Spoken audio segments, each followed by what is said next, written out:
Македонската армија ги исполнува барањата поставени од НАТО. Армиските капацитети забрзано се модернизираат, а во следниот период ќе следат и нови склучени договори за дополнителни вооружување и опрема, посочија министерот за одбрана Владо Мисајловски и премиерот Христијан Мицкоски на денешната презентација на новите лесни оклопни возила Страйкер, купени со стратешкиот партнер САД.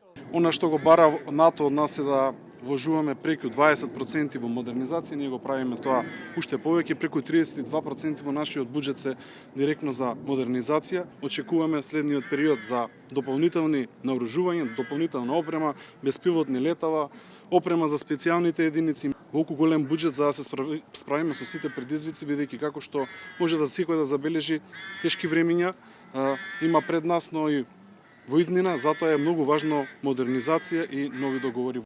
Заменик амбасадорката на САД во земјава, Никол Варнс, со пофални зборови за улогата на државава кон колективната безбедност на НАТО. Таа потенцираше дека Македонија направила значителни напори да ги модернизира своите одбранбени капацитети.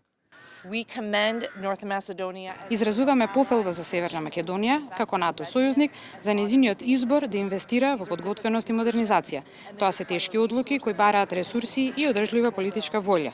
Но тие исто така испраќаат и силна порака, дека Северна Македонија сериозно ги сваќа своите одговорности во алијансата и е посветена на нашата заедничка безбедност.